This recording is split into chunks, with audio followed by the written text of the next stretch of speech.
This is the golden era.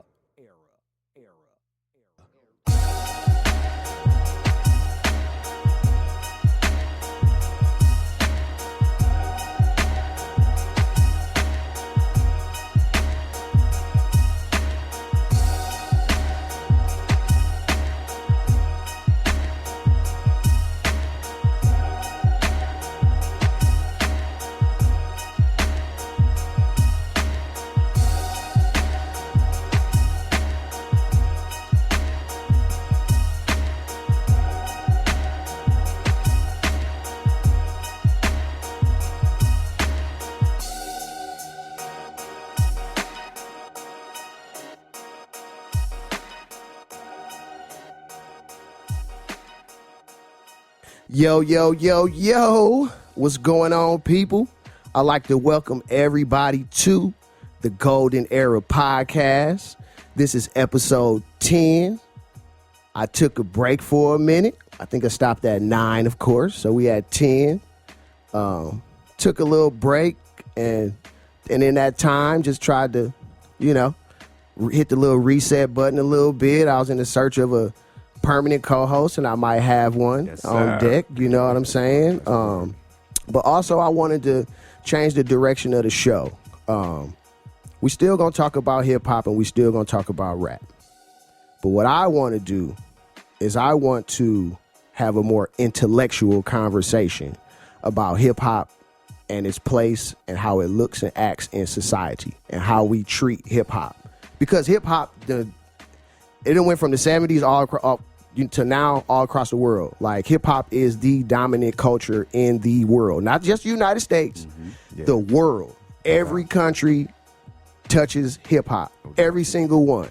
So what I want to do, going forward is try to have a more intellectual conversation about hip hop and, and hip hop in general, but more specifically rap music, right? Yeah. Because rap music is that's always at the forefront of hip hop. It's what brought hip hop to the masses. Absolutely. So with this reset, that is what I really want to do with the show, the new direction, and that's what we're going to really dive into. And we're going to start it right off with this episode. We got some great topics, but first, I like to give a shout out to all my dope artists in the background, the art I got. If you're looking for dope art, hit the website, goldenerapodcast.com. Dope art for sale. My lady in the back, she not for sale. That's just for show at this time. Listen, I'm telling you, she gonna walk out of here. I don't know how it's gonna happen. I just have to say that. Look like she's growing legs, fam. I'm telling you, it's looking real strange over here. Yeah, so, but there are other original paintings for sale, Golden Era art, because I'm a collector, and art is a big part of hip hop. So, so make sure you check that out. Also, check out another podcast I rock and I do. I'm a co-host on Upper Level Podcast. Check that out on IG at Upper Level Podcast. Just dropped a new episode, so check that out. Shout out to my brother, for the shirt, Free Soul exclusives. Yeah, I copped a couple of them. I copped a few of them. I got that 36, I got that 53206 joint. Oh, yeah. So I had to get that 53206 joint. That's what's up. So today, like I said, I was also in my search for a permanent co-host, so I might have that. So I introduce my guest. My guest to the left of me, big homie, Star Child, man. One of my brother's friends from back then, but of course my brother at this point. Man, you know what I'm saying? Word, so, how you doing, my brother? Hey, I'm doing my thing, man. Here, seeing family. Just loving being here right now, man. It's in town for a little time. Yeah, it's a beautiful time. Come to talk about some hip hop with us. No doubt, definitely. That's what's up. And to my right, maybe my new permanent co-host, Mr. Dion Theory, another one of my little homies from the hood, man. Grew up together. I'm older than him by a little bit, so straight off the block though, baby. Straight off the block, 13, 53206, baby. Like I mean? I used to be the host with the most that I'm never going ghost. Right. I hosted a That's What's Up TV for over half a decade, man. One of the first video countdown show to ever be on live or to actually be on network television. So, you know what I'm saying? I've done a lot of things in the entertainment industry, man. I'm just privileged, man, to be able to have this opportunity to chop it up with my boy, man, and get some things moving again. So, it's all good. Yeah, that's what's up, man. I hope it work out, because I will tell you, doing a podcast, everything by yourself, is a lot of work. Man. Wow. Cats be talking about they want to do a podcast. Like, I even had this female call me and was like, yeah, I want to do a podcast, just what you got to do about. So I started explaining to her. She was like, oh, yeah, okay. Yeah, I don't think I want to do that. Like, the amount of work that requires, I don't think I'm fully invested in that. Yeah, she was kind of thinking of it as like, it's just going to be like, I'm finna start making money and it's going to be, I said, no, you got to kind of think of it as like a rapper. Like, when you first become a rapper, you ain't making no money. Yeah. You got to grind and you got to get your fan base and your audience up for you to be able to make that money. And she was like, yeah, I don't know if I got time to do that. Like, you know what? On second thought, I'm going to Instagram. I'm going to be an Instagram model. I'm going to just do that. That's cool. Doing a podcast is hard, and that's why, I bring a co-host on, man. Somebody to handle some other things, because my man Dion do, Photoshop and the video editing, things like that. I like to refer to the term as a visual arts specialist. Hey, that sounds a whole lot better. Visual arts specialist and professional ass kicker. Check my page, man. Facebook.com/Dion.theory. I'm in here. Yeah, check it out. Yeah, what's your socials, man, so people can follow you and shit like that? Definitely, man. Instagram Dion_theory.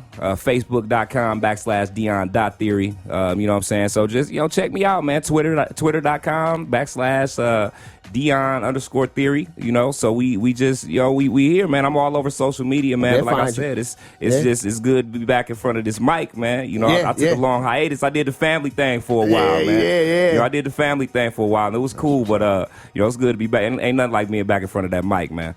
Yeah, I know, Star Child, you ain't got no social media, so. Nah, people who got my phone number, they can call me. They can call me, right. That's it. You ain't got my number, it ain't meant for us to connect. Right. So that's right. it. On that. Right. Yeah, the feds off you. That's it, man. You know what I mean? That's it. No way. Nah, man. That's what's up, I don't man. even check my emails, so. My man ain't even in the matrix. I ain't even got to unplug. I ain't even plugged in yet. If it was up to me, I still have my bag phone and pager, man. Right. So, I remember you had the flip phone forever, yo.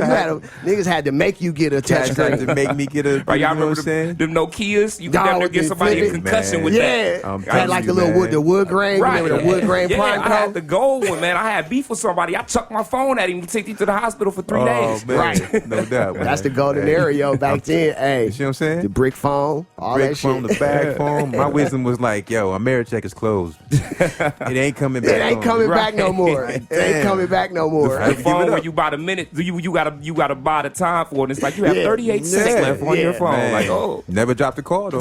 Right. Always never work. dropped the call, always worked. Yep. So and it never broke till you dropped that motherfucker like 50 times. It still be working. Never broke. Well, like I said, that's hip hop, man. What I also like to do, man, like I said, I've been gone for a minute. It's been quite some time since I dropped the episode. It's probably been about maybe 2 months. So I just like to refresh everybody, man, about hip hop and rap. You know what I mean? And hip hop is more than rap. Would you all agree? Oh, definitely. Most definitely. Hip hop is way more than just rap music. It's just, rap is just one part of it, and that's what a lot of people see, and that's what they know, and that's how they are introduced to our culture. Yeah. So I understand how people can just simply think that it's just that. You know what I'm saying? Especially younger people, because that's what they see. Yeah. Right. But hip hop, I like to think of it as 9 elements: breakdancing, MCing, which is the rapping, right? Sir. Graffiti, tagging, graph, pieces, everything. Yo, I did all that shit. DJing, did that. Beatboxing, right? Street fashion, street knowledge, yes sir. Street language, street entrepreneurialism, trade and business. That's it. Be an entrepreneur. And I like to throw another element. You got another element in there? What you gonna add? Because hip hop has always had that revolutionary element to it. That's fighting the system, fighting. But that's the where I system. kind of get the street knowledge. But that's where street knowledge comes in too. You could switch that on the dichotomy. Definitely. B-boying. Yeah. So that whole thing. Yeah. So those are the 9 elements that I like to subscribe to in hip hop, and I always say, you're not gonna be able to do all of them. Because I try my hand at graph, but I'm not a visual artist. Right. Like, I'm stick man all day. Right. Like, I could tag my name, but I couldn't do no pieces. I couldn't do none of that. But at the same time, you know what I mean? The beautiful thing about that is you didn't have to be, you know, this fly artist that did his thing. Your tag, your name alone, especially if you had a fresh name. Yeah, if you had a fresh ass you name. had a fresh name, man, then they'd be like, who the fuck is this dude? Jay You know what I'm Speed saying? or some shit. It's like, yo, who is fucking leader one or some shit like that? Right, you know, right. and you're like, I don't know who this dude is, but that name, and then, you know, that's like if you never knew exactly who KRS-One is. Right. You know who KRS-One was. To hear the name KRS-One alone makes you go, man, it's got to be an amazing person. Just the name. Just the name alone. That's know the what I mean? ultimate marketing right there. Is graffiti and tagging. That's the ultimate mark. You get to a nice abandoned train station, or you catch you a nice train. And throw up a Tag that. piece, That's going all the way across the country, It man. might go across the country. Everywhere. Yeah, go everywhere. Yep. Yep. No So, doubt. like I said, everybody not gonna touch all of them. Right. For me, I'll just say, of course, I tried breakdancing as a kid. I wasn't really good at that. MCing, I think I was pretty dope. Tried graph. I wasn't really good at that. DJing, that's how I actually got into hip hop, was DJing. That was my first thing I did before rhyming, before making beats. Anything was DJing. Everybody beatboxed when they was kids. Yeah. Right. You know what I mean? You had to. Right. You had to, yo. You know what I'm saying? Everybody ain't have a producer back then. Right. Everybody was beatboxing. It was beatboxing and beating on the table. Right. drum Lunchroom machine. table, pencils. This is the first drum machine, right? Right. Yeah. A nice wood table, Nice yo. wood table, man. That's for real. So that's the part of hip hop.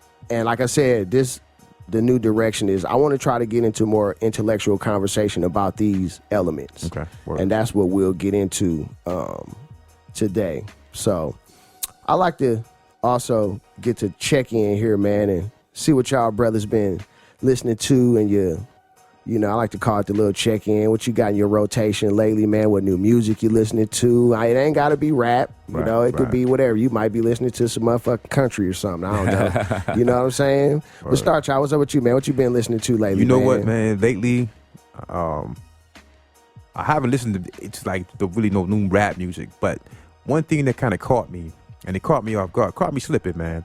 It's that song with that kid 21 Savage and J. Cole. 21 Savage. You know, I think somebody was telling me about that on. It's called I can't think of the name I got of a it. brain fart, man. It's called A Lot. Okay. Now, you know, the whole style of it, I'm like, I ain't trying to hit it. Because it usually come on the radio, and, you know, Down in there, between. everybody should be down and there I'm a lot, like, yeah. let me turn this shit off. Right. But what was crazy about it is my son, man, my 14-year-old son, he loved J. Cole, and he said, yo, you gotta listen to this. Yeah. J. Cole on it. And I know J. Cole ain't finna get on nothing foul. Right. Yeah, right. J. Cole come with it. He come with it. I listened to it, and all the time I've been looking at this dude 21 Savage, and I'm like, man, you know, you clown, man. But the song actually got a lot of potency to it.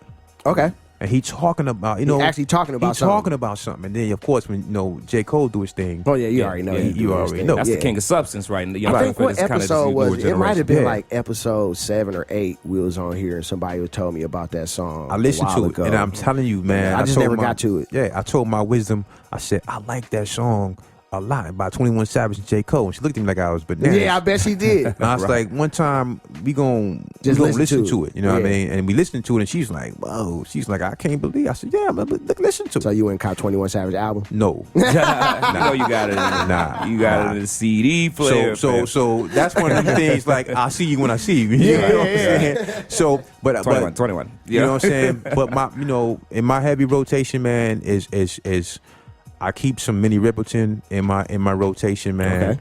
Okay. I keep some Marvin Gaye in my rotation. I keep some Barry White in my rotation, and I keep, you know, some Isley Brothers, man, because to me, That old school love music. yeah, Gotta have that, man. That's the essence. Let's get into the essence. To me, you know, a lot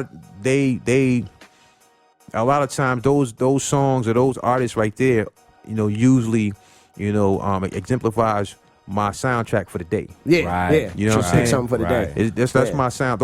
Something they gonna say You know what I'm saying? It's gonna resonate. It's gonna with you. resonate with what's Right going off on the today. bat, I don't yeah. care if I get home before my wisdom and start cooking dinner and running her bath water. Then Minnie is rocking. I'll throw this out there real quick. My guy on Frankie Flowers, he actually had a little question. He said, so What up, Frankie? Big That's shout my out to dude, that man. dude, I used to man. rock with Frankie Oh, real man. tough, man. We used to spin his joints, man. Yeah. Frankie been So he grinding had hard. on his, man, big on shout out his- to that dude, man. On his Oh, IG, man, he My had man. asked a question like, what's your song you listen to in the morning before work? You know what I mean? So, Word. like, you got something like that out of your playlist, too? Oh, yo, wake up, man. My man Harold Mel was in the Blue Notes, man. Oh, okay. Wake up, man. I'm telling you, I That's your ride listen in to the that morning. song. that. I'ma Listen hop to on that that. song, man. If you listen to that song, I'm telling you, that can be your morning song. It can be any time of the day. Wake up, listen to that joint, man. The lyrics in that joint, you know what I'm saying? Gamble and Huff did their thing, man. They had some most ferocious pens in the right in the game. Listen to that song, man. Wake Up by Harold Melvin and the Blue Notes, man. Seriously, if you don't listen to nothing else, listen to that song. And then Add of that course, to the playlist right I'm now. telling you, you go. man. I'm telling Right you, what's up. now. that's what's that. I'm telling you, yeah. So you been yeah. you been rocking your old school joints, huh? I rock my old school joints, man, and when I want to hit some hip hop, man, I definitely I go hard with my Woo brothers. You know, I go hard with them, man. Some PE. So I keep some roots going down. You know, Black Thought do his thing. So Oh yeah, he you dropped know, 2 of them last year. and every so, time yeah. my brother, Marcus, man, big shout out to Marcus. He every He time always put you on something. he always put me on something, man. Yeah. So he put food on my plate, man, and Yeah. this sister named Ciroc. yeah, I heard of her before. Yeah, She gets down. She get busy. She gets down, and my son, man. You know, big shout out to Amiri AJ. I love you, kid. He always Put you on something. I bet he always put you on something. He put me on stuff that is crazy because he going through his evolution, Right. music, listening to music and stuff like that. Yeah. So now he's on. I always say chapter Roots because he listens to the Roots now. Okay. So the Roots got an album called Which and one then you stepped shoot on? your cousin. That's the one he You end up shooting your cousin. So now he listens to that one. yeah. And I had never heard it. Never Yeah, heard that it. was the album. And on It that, didn't get a lot of fanfare. and no, it right, didn't. but It's like a story. I listened to it, and it's so ironic, man. My wisdom right now, she's getting her master's in nursing, Okay. and she's taking a pop culture class. Oh. Pop culture, right? So she like, I want you to, you know what I'm saying, check out some of this stuff.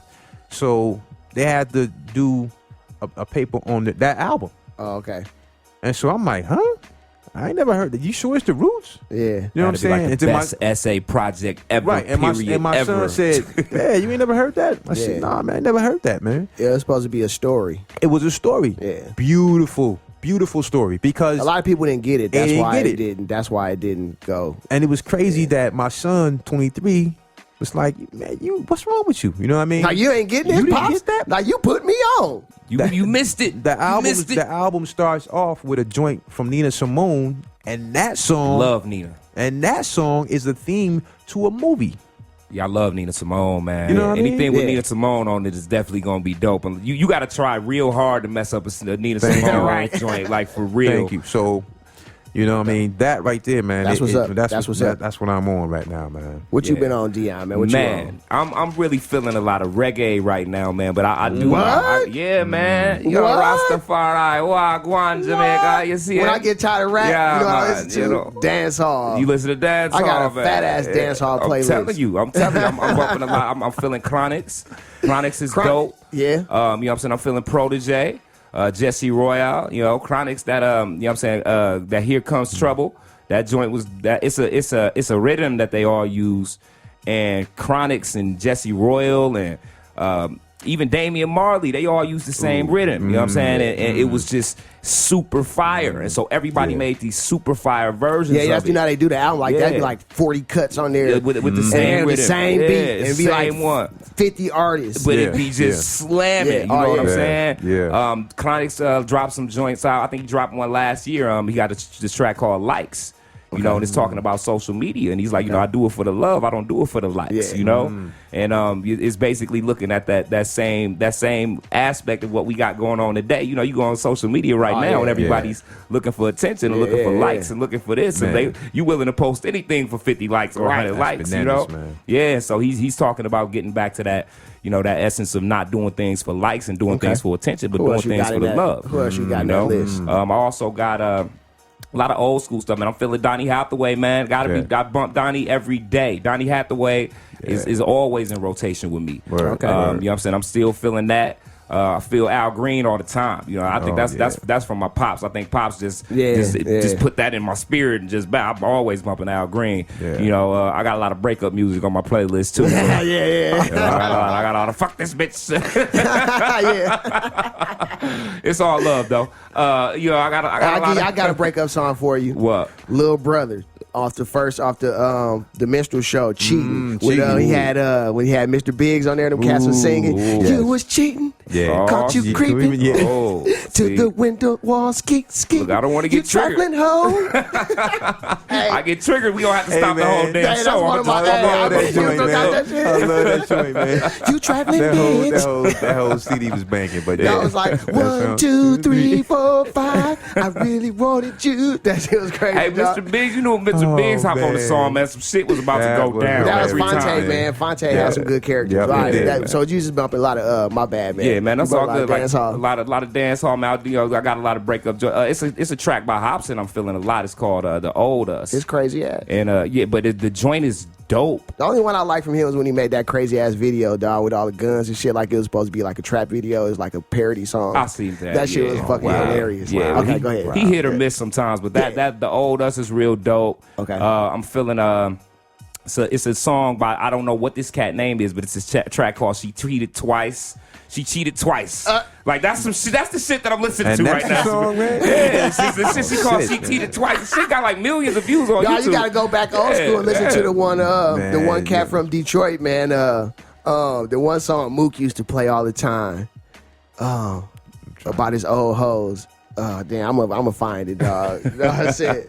She cheated twice. Yeah, it's a real angry track, but you know what I'm saying? It's like it really does. It makes you look at it through a different aspect because as men, a lot of times we look at that as ultimately like almost a sign of weakness. Or machismo. We look at that like, oh man, you heartbroken, you hurt over something, whatever. Yeah. You know what I'm saying? But it happens like that, man. Yeah, it's good that we can actually have cats and rappers now that we are such a larger landscape now where cats can actually rap and get that stuff off their chest. Yeah. You know what I'm saying? Because it's gonna be somebody out there that can relate to you. Yeah, it's always somebody. And it's always gonna be somebody out there that can feel what you're saying. You know what I'm saying? Dog, when I used to work with Frankie, man, on albums, we actually did an album together. I used to do a lot of his music for him. And what I would always tell him was, tell your truth. Because it's always going to be somebody that can relate to it. Yeah. And I said, the only people that know it's a true story is you and me, because I know when that shit is a true story. I can listen to some shit like, that's because you can feel it. You know what I mean? The feeling in the song. So, for me, man, rotation for me, I've been on some straight up rap shit lately, some gangster shit, man. Billy Dan from MOP dropped he finally put out a solo album. Yeah. And it's not really, I guess, 6 songs. It's called all Six the Pack. albums, they EPs now. You know what I'm saying? EPs an album now. Yeah. But he's so hardcore MOP, like this is my group. I don't care about making a solo album. You know what I mean? So that shit dope. I've been listening to that new Smith and Wesson.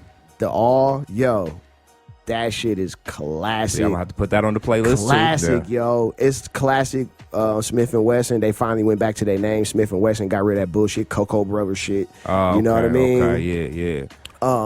So that shit is dope, man. I didn't really look up the liner notes on it yet, but just listening to the production, it's a lot of Knife Wonder, Soul Council, a lot of that shit on there. Knife Wonder blocked me on Twitter, man. I don't know if he's still mad at me. He or might not. still be mad at me. me. Hey, bro, man, it's all love, Knife Wonder. He blocked me on Twitter, man, because like something happened, man. Like, and you left me a little. Yeah, I kind of he was complaining about because Iggy. It was like back then when Iggy Azalea was a thing, when she was a thing. Oh shit! And he was like, at least people are actually buying her music and supporting. And I'm like, yo, son, all that complaining that ain't nobody buying your shit is dead, son. Yeah, that shit dead. I went to I talked told him, I'm like, yo, I respect you. I respect everything you do. But all that complaining, ain't nobody buying your shit stuff. That shit dead, dog. Yeah, leave that alone. And then I went to go check his page, and it was like, this user has blocked you. I'm like, damn, son. No. Dog, I was being Knife, respectful. unblock my homie, man. Yeah, come on, unblock Knife, my man. homie, Knife. You know, sell me a beat for the low. Give me one more chance. Right. So yeah, he got a lot of that production on there, man. That shit's dope. And then I'm always, man, they kind of doing styles. I mean, Sean Price, the same way they doing Pac. He's putting out a lot. Pac put out a lot of his music after he died. And what's crazy is pretty much all that shit been dope. It's like, because the other one he had with Illa G after he died, that shit was dope. It was more of an EP. But this one is with Small Professor, DJ Revolution. So this shit is dope. It's a full album. I've been rocking that hard, like really Sean hard. Price stuff. Sean Price, yeah. It's called what the hell is the name of that album? I think it's called 86 Witness. Yeah, 86 Witness. Yeah, I'm yeah. gonna add that to the playlist. I'm adding so much shit to the playlist That's now. another thing. That's another that dude right there. Marcus put me on him, man. Sean Price? Yeah, Marcus was like, man, you never heard Sean Price? Because I'm Helter like, Skelter. see, I didn't know until he said something. Yeah, Sean Price. He was like, man, Sean he's Price. like, he said, man, dude, it's like he threw me a bunch of books. Said, read them shit. So he was like, listen to this dude. And he just kept sending me stuff. I got something for you later in And the I show was for like, Sean oh Price. my goodness, man. I felt like, damn, Like, what the fuck was I missing? What was I wasn't getting these nutrients off? Yeah. Like, you know what I'm saying? He got like, a song on one of his last albums with a Wu-Tang song. It's called Clans and Clicks. Clans and Clicks. That shit cold as fuck. I was just like, oh man, this dude is he could have been in the Clan. You know what I'm saying? Yeah, that's how you know what I mean. That's how sharp his sword is. I'm gonna tell you, dog. So I'm like, damn. You know? We went to A3C one year down in Atlanta, and they had Boot Camp Click was like the headline for the show, and it was called the Boot Camp Barbecue. So like behind the main stage, they actually had a big ass fucking barbecue in the backyard, like a VIP and shit. And I was like, yeah, we gonna see P. I wanted to see Sean Price. Like I didn't care about none of them other cats. I wanted to see P. He was the only one wasn't there. Nigga, I would have wanted some brisket. Sean Price was like boot camp, but he was so into like it was a lot of time. I even watched the interview with him, and it was like, you know, you haven't been around. He's like, man, fuck them niggas, man. I ain't fucking with them right now. But he was like, them my brothers. We kind of get into our shit, and you know, we get back and you know, he wasn't saying it like that, like fuck, you know. But he was like, yo, I'm kind of just, you know, doing my thing right now. It ain't really man. so. Ill dude, man, on the mic. Yeah, Sean Price, man, he's one of my top 5 MCs. God, I'll tell man. you that right now. And not just because he Price. died, he was my top 5 before he died. Shit. Right. I feel you on that. You ain't hop on that posthumous bandwagon. You was riding with him when he was here. No, I've been rocking with him since Helter Skelter, Magnum Force, man, Boot Camp Click, all that shit from the So get into that. Since I said top 5 MCs, start y'all quick. Who your top 5 MCs, man? Not necessarily in They ain't this, got me in no this order. order. No, yeah. Rakim, KRS-One. Yeah. I'm gonna say Kane. Definitely Melly Mel. Top 5? That's 5. Yeah. Word. That's dope. Top 5, man. Hey. Showing your age over there, my brother. It's the man. eras, man. It's it's eras, man. That's It's the top golden 5 era. every era. Yeah, that's the Yeah. golden Well, you era. know what I'm saying? For me, like I said, I gotta give. That's my top 5, but my top 10. Yeah, we You know, got to a top 10. you know It'd what be I'm a saying? whole lot It'd be a different. whole different, Yeah, it'd be a man. whole Yeah. lot different. You Those add- are my those. That's my Mount Rushmore. Yeah. Right. You know. Due to the- We'll get back to I think the very first episode of the Golden Era we did top 10 MCs. So that's my Mount Rushmore. And then we right was there. talking about that on there. We was like, man, we could do top 20 if we want to. We could do top 50. Yeah. Well, and I was like, but yeah, you can, but that'll take. I'm like, man, that'll take all season. 10. Yeah, I can roll with 10. That's a dope. Top about you, Dion, man. What's your top 5, yo? No Man, particular order. You no can if particular you want. order. Nas, Pac, Jay, Big, and this is gonna ruffle some feathers. But Eminem, Eminem, yeah, your top. man, he in my top 5, man. That's dope. Hey, He in my top 5. Is just it's the Pac. To be honest, man, Pac is at the top. Pac You know what I'm is your- saying? yeah. Pac is my He's your dog. number I'm a one. thug life disciple Everybody- all yeah. day. I'm gonna throw the W's up on here. You know what I'm saying? West I Side. said you know what everybody I'm else saying? after that can Everybody just fall else in gonna- line. You know what I'm saying? But it's you know, Pac's substance, man, just the meat that he had to his music, you know what I'm saying? The substance and the versatility, and, you know what I'm saying? He could swing about anything, you know what I'm saying? But where I put Eminem in it is because, man, Eminem's his wordplay, man, was just revolutionary. I mean, after Eminem, it was a quadrillion cats rapping like that. You know what I'm saying? Oh, they still do. Yeah, still do. You know, he got a bunch of sons. Eminem got more illegitimate children than anybody on the planet right now. You know that? Right. Because you got everybody that's trying to rhyme them words that, you know, only Drake can judge me for the mistakes I'm making. You know, just trying to rhyme those words like that. So that would be my top 5, man. But that's you know what I'm saying? Top 5. Looking at that era too. You know what I'm saying? It's a different That's the era you grew up that's in, the era though. I grew up in. So Yeah, a lot of cats, a lot of people, period, you know, give you, you know, stank eye when you Talk you about mention Eminem. Eminem. Yeah. And the thing about it is, I'm like, listen, I don't, you know what I'm saying? I embrace anybody that put that dude in That the much top effort? 5.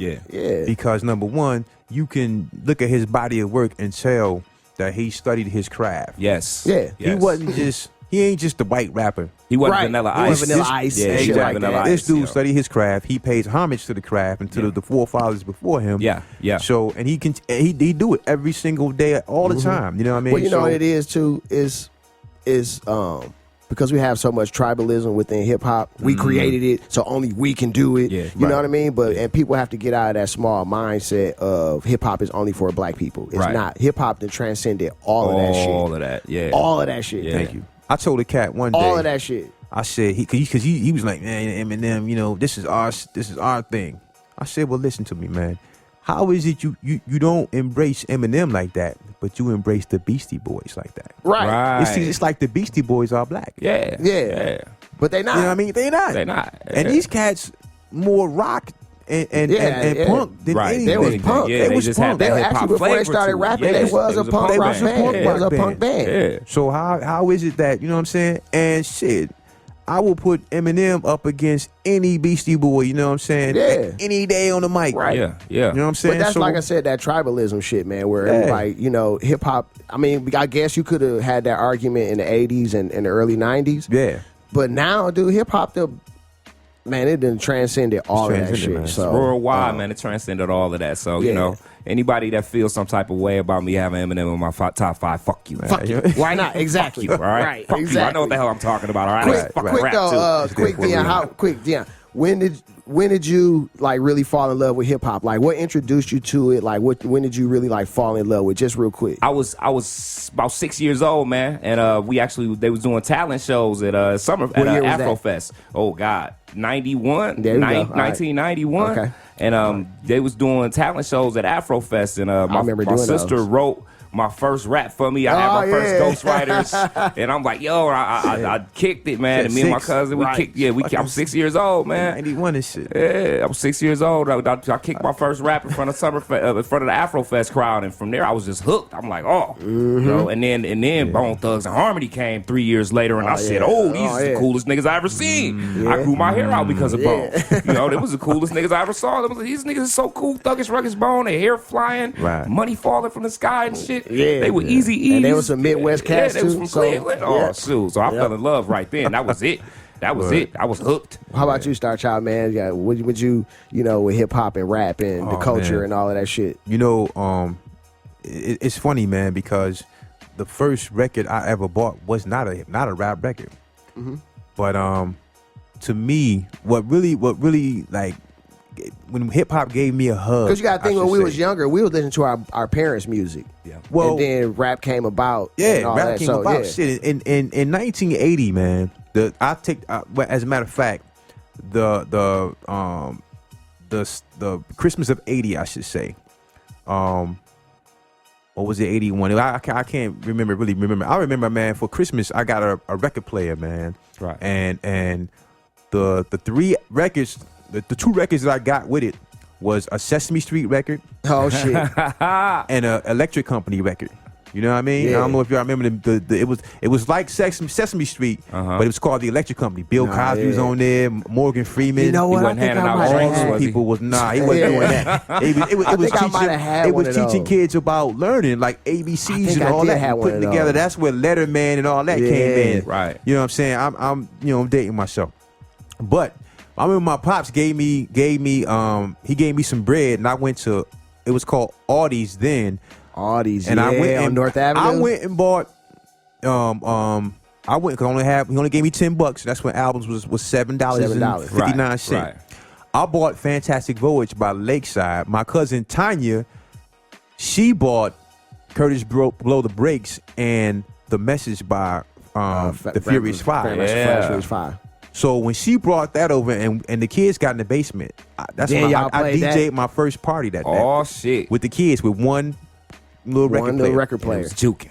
But I'm telling you, man, to hear Curtis Blow get busy, to hear Grandmaster Flash and Melly Mel get busy, it was bananas to hear Mel say that. And it was so fresh. It was fresh at that time. It was even fresh. for It was so a kid, fresh. Yeah. 8-year-old. Yeah. I'm like, what the hell? It was fresh. It was You like, know what I'm saying? whoa, But before then, you heard Sequence. I don't know if y'all remember Sequence, man. That's when Angie Stone was in a group called Sequence. Oh, word. And they had a song Heartbeat. You know what I'm saying? Heartbeat. You know what I'm saying? You make me feel so. They was rhyming. Heartbeat. You know what I'm saying? So that was hip hop. Yeah. But it was just rocking over some disco beats. Disco beats. Right. But when I heard Melly Mel say all that stuff, Actually man, rapping, when like, he rapped, man, yeah. when my man said, you know what I'm saying, can't even see the game or the Sugar Ray fight. Right. The bill collectors ring my phone and scare my wife when I'm not home. Here's a 8-year-old hearing, I got a bum education, double-digit inflation, can't take a train to the job, there's a strike at the station. Right. I live in Milwaukee. I don't ride hold on, man. Like what? But I felt it. But you know what he was talking about. And he painted a picture for an 8-year-old. So I was like, yo. And so I like this. It wasn't something that was far. It wasn't something that was so far from so you far away that you couldn't touch it. Yeah. It was something that was like, yo, we could be. Right. I could feel this. This resonate with me. I could potentially be in that situation. And at the same time, You know they make what I'm my aunties dance and shake the booty. Yeah. Right. Yeah. Everybody dancing. What? Yep. So that was it for me. I was done. That was it. Yeah. So I think I probably told mine before, man, on the show, but I'll go real quick, man. For me, I found hip hop through you and my brother. Because y'all was the ones older than me, y'all had the tapes and y'all had all the music, and we would take y'all shit and listen to it. Right. You know what I mean? So my earliest shit was, like a ride bass and easy rock. It takes two. Mm-hmm. I remember my Marcus came home with that tape, yo. I still remember he came home with that tape, and you Marcus had that boombox, yo, that double tape boombox. Yep. You remember that boombox, though? Yeah.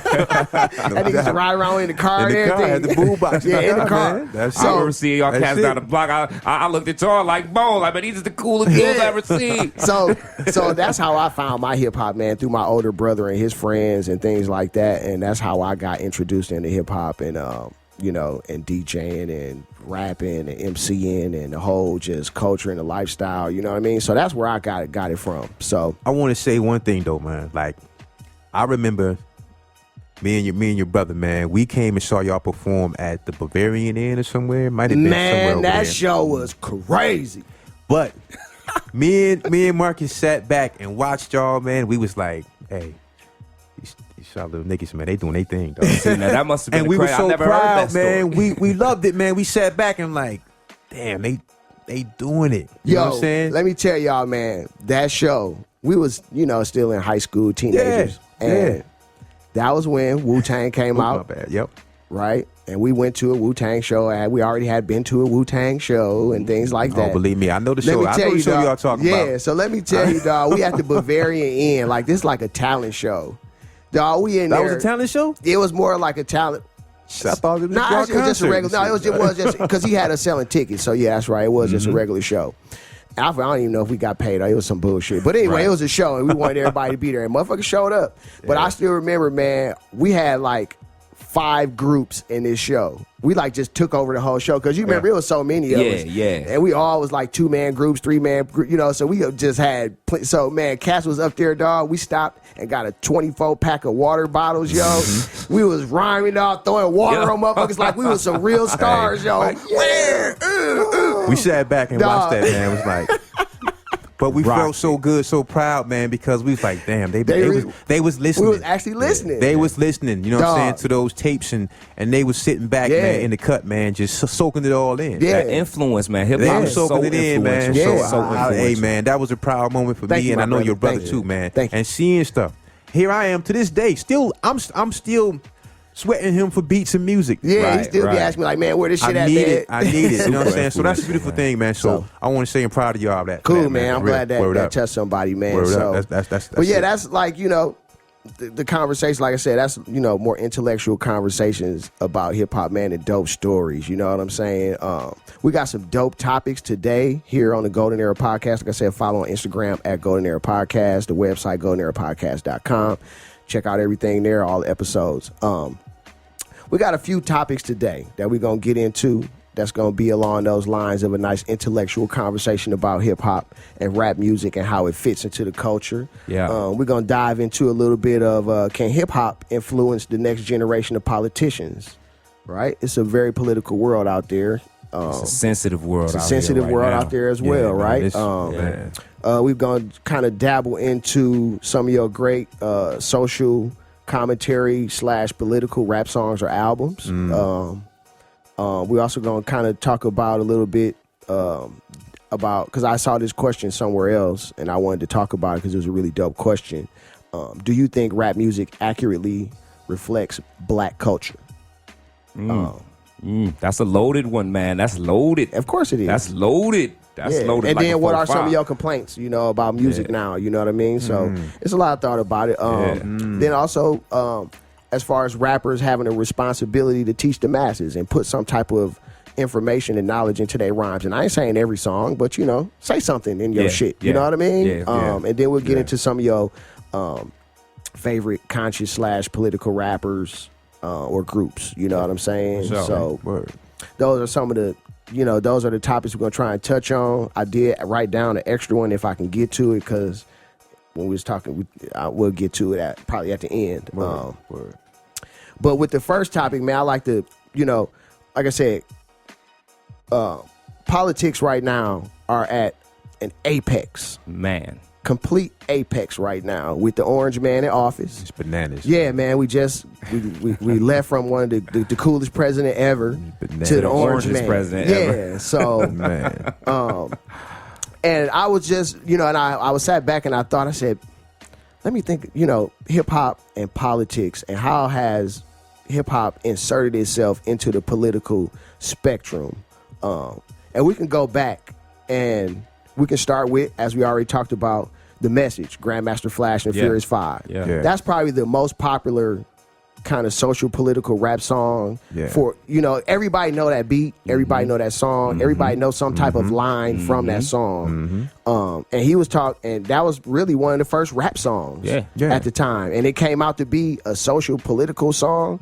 Then we get to 87 with Public Enemy, Yo Bum Rush the Show. The whole persona, what they stood for. And then right after that, 88 was when they dropped It Takes a Nation of Millions. That was the one that really propelled Public Enemy. That was it right there. Songs like Don't Believe the Hype, Night of the Living Bassheads, Rebel Without a Pause. But if you also remember, man, they videos.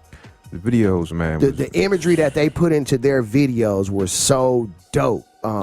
And then also that year, 88, we had NWA, Straight Outta Compton. Another great social commentary album that brought, because at the time it was more, everything was all East Coast. You know?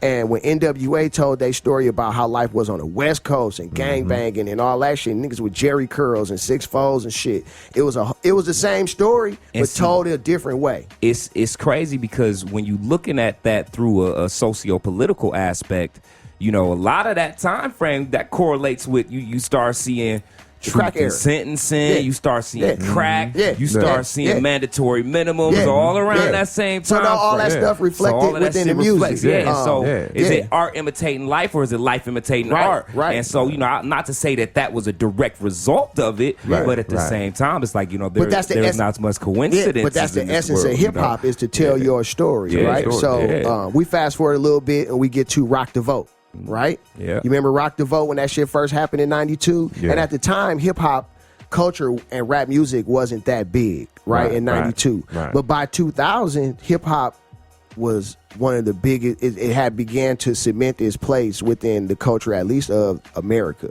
Pop culture definitely. Pop culture all the way. It started gearing more but toward in 2000, Russell Simmons, that's when he jumped into Rock the Vote. Yeah. And him and Puffy. Him and Diddy. And then later on we skip it. Yeah, him and Diddy and all those cats kind of got into it later on, and that's when hip hop was, and still is, it was just coming into its own as being the number one form, culture, music, and then rap music was the number one form of music in the world, pretty much. Itself as that powerhouse.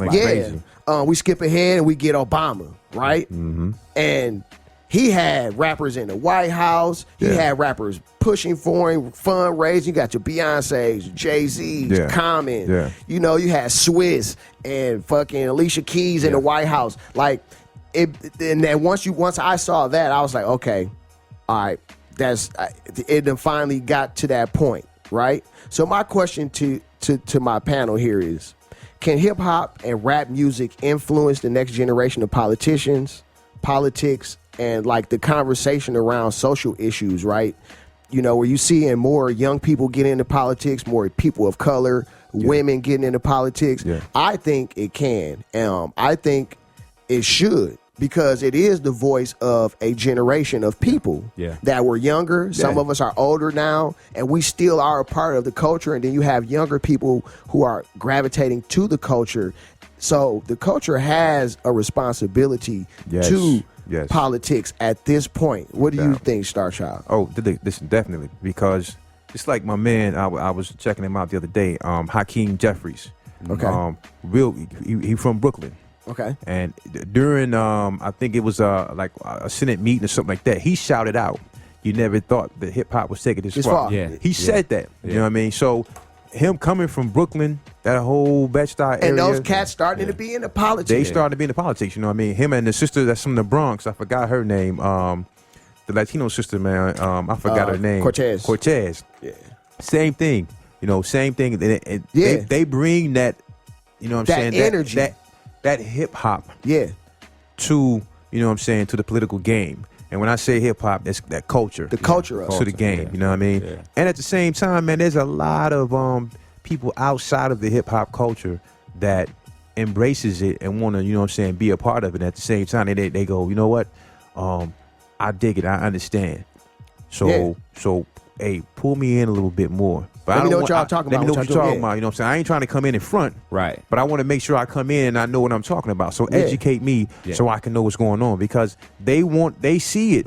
They see it. Yeah, they see how many people it touches. They see how many people it touches. You know what I'm saying? And even on the flip side, you know what I'm saying? Because we talking about overall influence. I mean, even on the flip side, man, it's a negative is to that. It's a negative side to that, because you start getting that culture right now where everybody popping perks and everybody doing this and everybody doing that and everybody's on this drug and that drug. You remember the Molly phase? Mm-hmm. You remember when Molly was the thing? Yeah, you know what I'm saying? And so it's that negative side too with rap and ultimately that street entrepreneurship and that that portion of it that they look at too, and that's influential to them too. Yeah. So they looking at that and they saying these rappers is talking about this, that, and third. Yeah. Let's pass a law that's gonna be harder on that. Yeah. Because the rappers are saying do Molly. The rappers are saying pop Percocets. The rappers are saying take Xanax. So let's make sure that when they get caught with controlled substances, it's harsher on them. Yeah. So it's a dichotomy to it.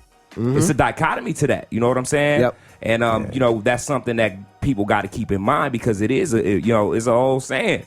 That old Peter Parker saying, with great power comes great responsibility. It comes great responsibility. And that's what made me think about this topic is the culture has gained so much power and so much influence over just American culture in general, and the world as a whole, and over young people and how they think, how they dress, how they talk, how they act, the foods they eat. So why wouldn't you think the music and the culture would be able to have an influence on politics? It can. It definitely do. It can. It does. I mean, back to what you said, brother, that you talked about, how they were like, nah, these rappers is telling the kids to do this and that. I mean, remember Tipper Gore back in the day? Yeah. Tipper Gore was like, leading a jihad against rap. Against rap. Yeah. But at the same time, I'm like, with Tipper Gore, you're not listening to Common. You're not listening to this. You're not listening to MCs, and that's and now I might ruffle some feathers. I'm like, you're not listening to MCs. You listen to rappers. Right. Yeah. And there's a big difference between an MC and a rapper.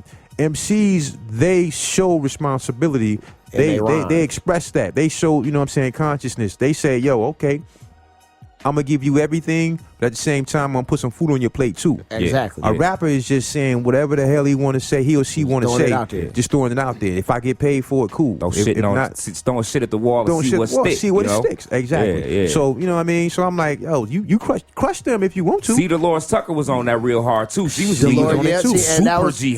She was really on it, man, with Dolores Tucker with back in the day and all that stuff. She was really on it, man. Al Gore was. I mean, they was going. You had the vice president going at cats like Pac and them like that. Like, yo, like what is 6 kids just got blew up in the fucking street? Right. You talking about me? You know what I'm saying? Right. So politics has been trying to insert itself into the culture, you know, for a long time and trying to control it. But I think they realize that they can't control it. Right. And we actually have the control. They don't have the control. We actually have the control. So I think that as far as politics, I believe that a rapper could probably run for president and win. Yeah, I believe that too. I believe that because to be honest, I believe we probably not too far off from that. We're not. I mean, if you get the Orange Man in there, like, okay, a rapper could be president, yo. Shit, he was in Bobby Brown video, right? You know what I'm saying? So he it's was like in the video of Bobby Brown. You know, we all know how Bobby Brown used to get down. Even Pac talked about that, you know, the black president, you know what I mean? And Nas used it as a sample on his song. Man, that album, we're going to talk about that album later, too. We're going to talk about that album, because that's on my list. That's on that list right there. That Nas, it was supposed to be untitled, but then it was self-titled, but it was supposed to be the nigga album. A whole bunch of crazy shit. I call it the End album.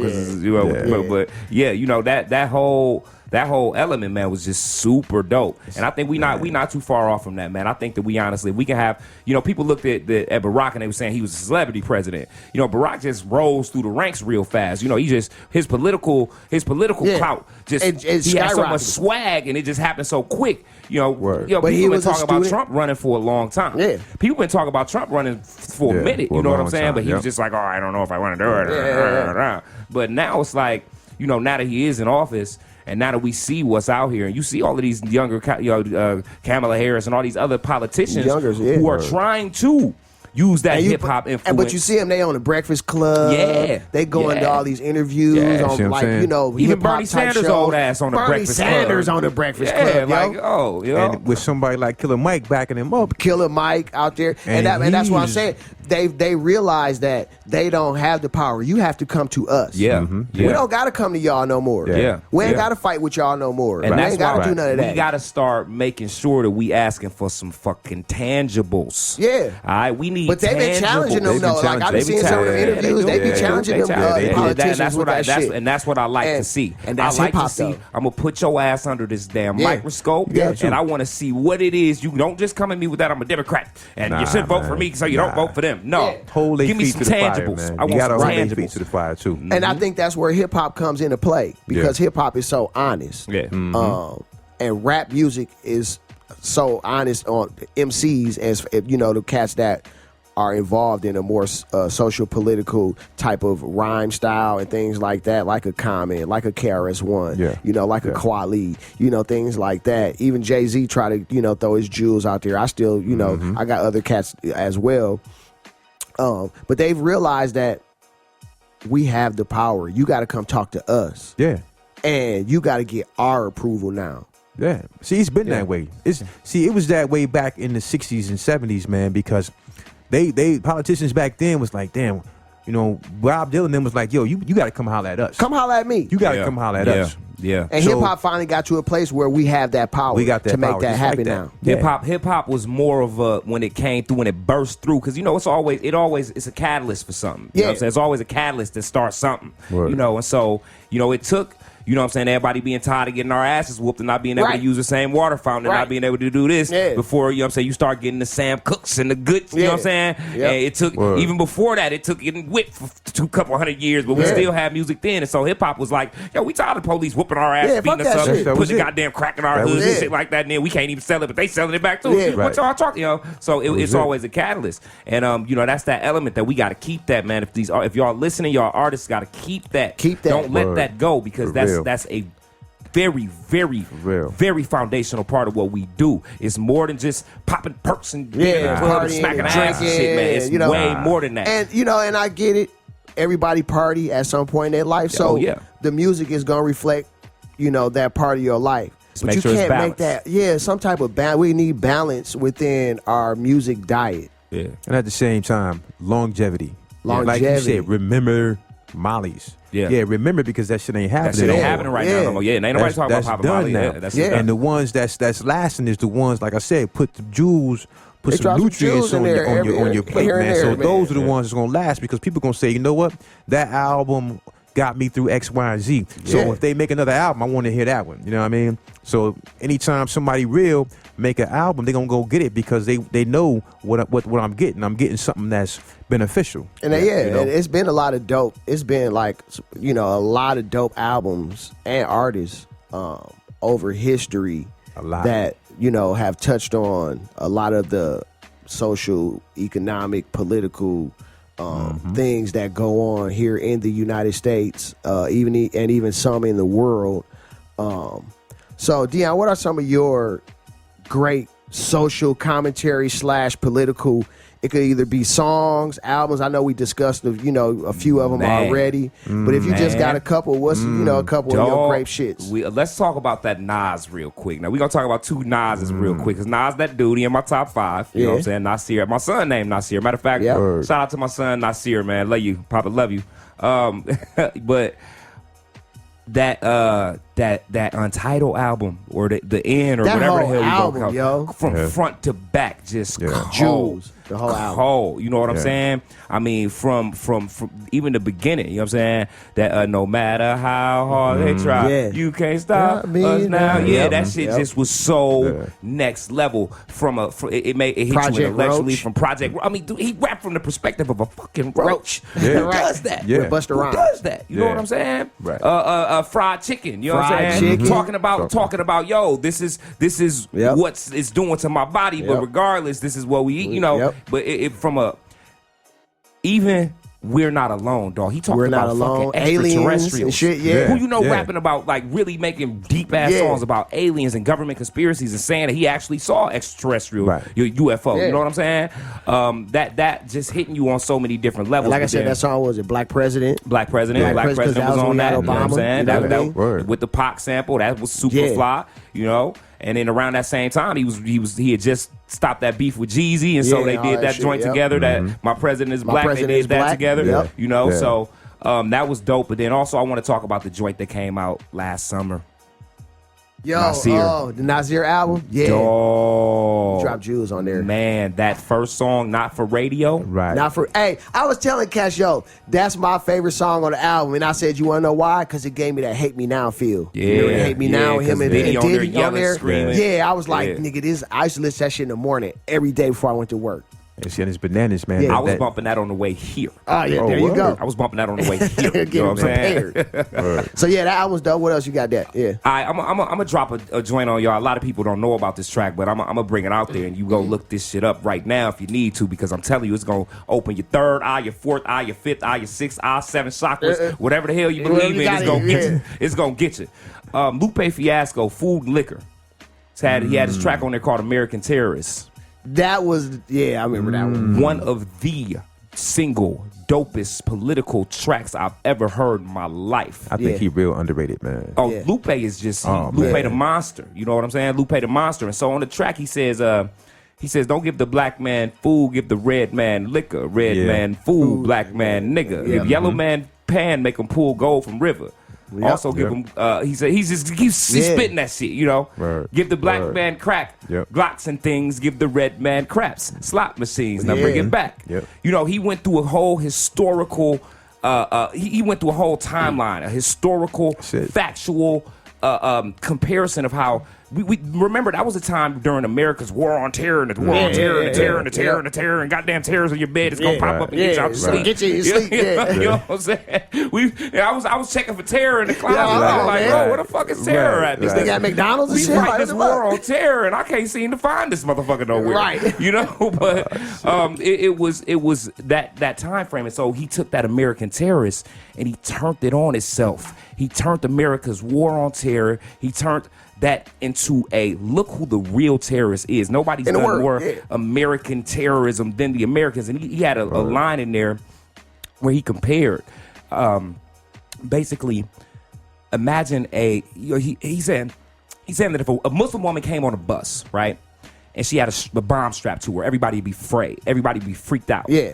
But imagine an American-based Christian organization planning to poison water supplies to bring the second coming quicker. Yep. You know what I'm saying? So how is that different? How's it different? Right. We looking at terrorism as if it's subjective, but when you look in a dictionary, it's not a sign of any political structure. It's not a sign of any race, color, creed, none of that. It's scare tactics used to manipulate the public into being afraid of something. You know what I'm saying? Yeah. And so that song right there, man, that's always gonna be one of my all-time favorite political tracks because of the potency, because of how it affected everything and the way that it was using what was going on with that terror. The way it used all of that shit and turned it on itself, man. It was just one of the fly shits I ever heard, man. What you got, Star Child? What you some dope one of your album, song? Ooh, man. Some social political many stuff. Because me and your brother came up in that time. We came up in that time. So that we was in the trenches of all that, man. So you had albums like Sex and Violence from Boogie Down Production. That you was had dope, By All Means Necessary by him. My favorite song on that album, I'm gonna cut you off, with Black Drug Dealer. Word. Black Drug Dealer, you have to rise up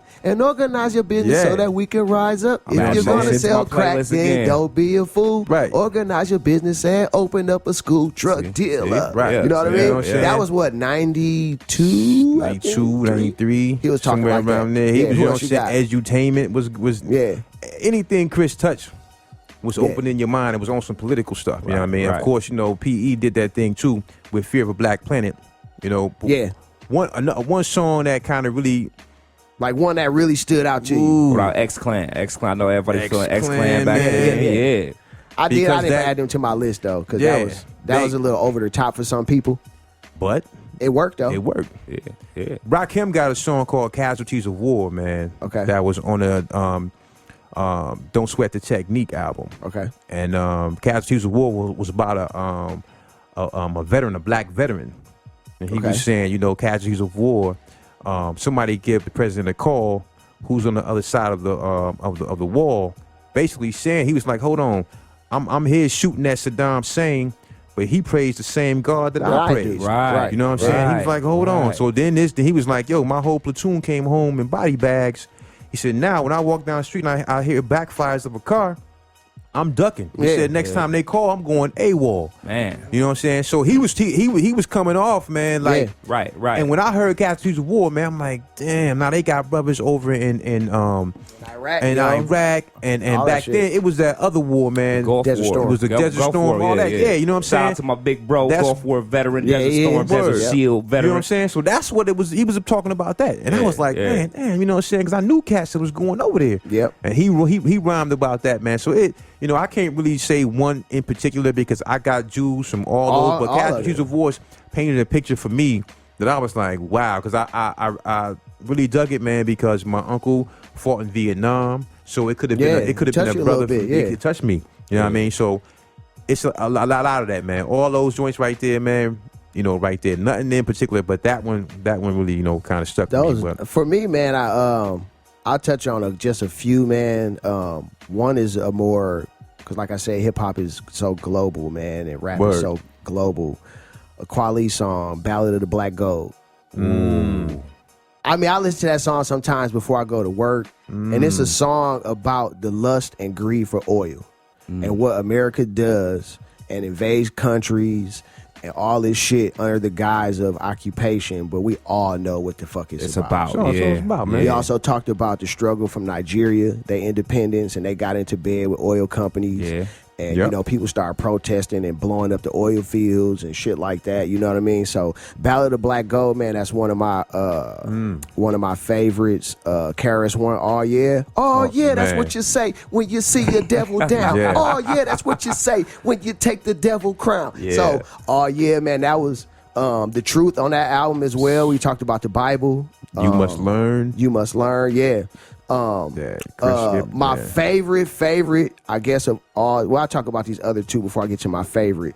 I do really love Street Knowledge because 53206, I'm from the hood. Yes, sir. And like I said, Street Knowledge is a part of hip hop, and if you grew up in the hood, that's where hip hop started. Yep. So a lot of my, you know, I listened to the KRS ones, but a lot of the knowledge in the game that I soaked up, a lot of, man, was street shit a lot of times, because that's, you know, where I was at. You know what I mean? And I didn't have my pops wasn't no gangster motherfucker, so I didn't have nobody to teach me that shit. Right. You know what I mean? So the music taught me a lot. Yeah, you know, the yeah. culture taught me a lot. And then my guys, of course, growing up in the hood taught me a lot. But Styles P, man, he is always Ghost. the ghost. Styles P the Ghost. Man. Yeah. After Yeah. Cool G Rap, Yeah, Styles Styles P, yes. is probably, you know, as Yep. far as just dropping jewels while kicking some gangster shit. Yeah. Styles P, yo. And he got a song called Send a Kite. It's on the Green Lantern album way back in the day, man. It's called Send a Kite. It's about that. getting locked up and not wanting no help from nobody. I don't want you to call me. Leave me. I'm going to handle this shit by myself. Just send me a kite, my nigga, and let me know everything straight. I'll holler at y'all when I get out. You know what I mean? right. That's...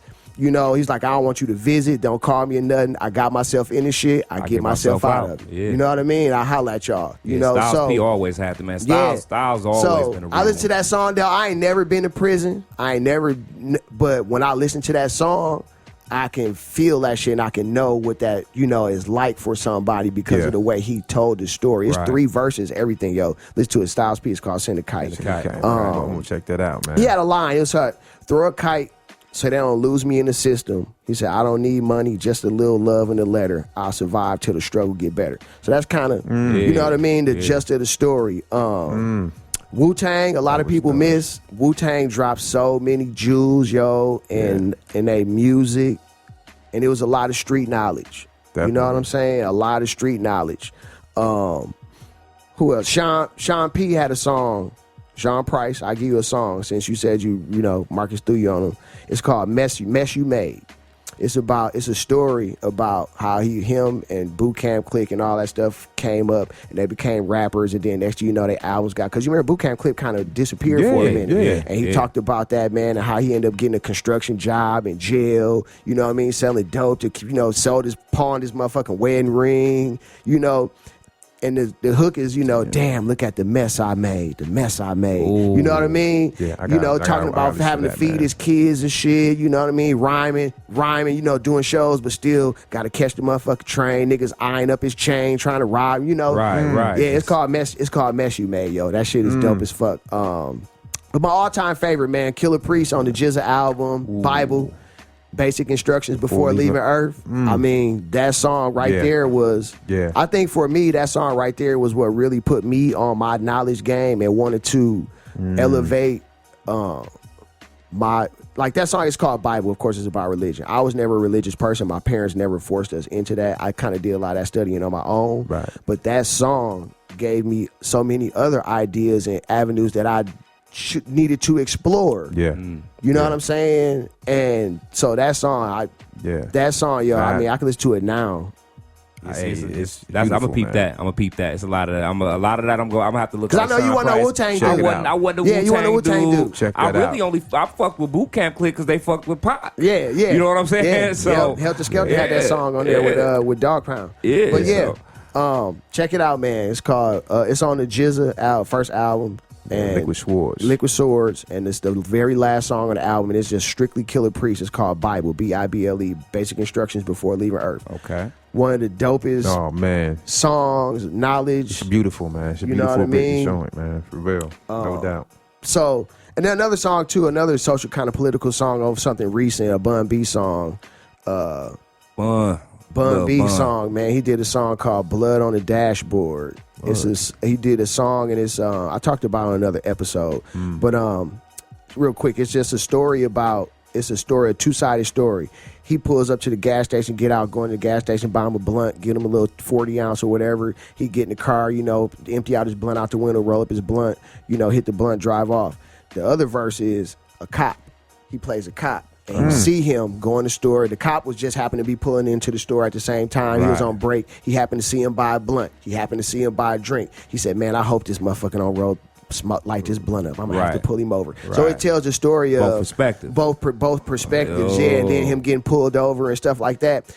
Probably the dopest song on the album. I gotta keep that. Yeah, and it got Gary Clark on there. Gary Clark on the guitar, man, singing and shit. Yeah, it's pretty dope. I'm gonna be texting you all this shit. I gotta listen to it, man. Yeah, that song dope. I gotta listen to it. That song dope, man. Bun always been Bun is probably one of the most underrated. Cats to ever come out of the South, really to be out of rap. Period. This nigga got mad love in the NY too, yo. Man, mad love, man. Because that first Trill album, was so dope. Yep. I used to always. I'm gonna tell you, man.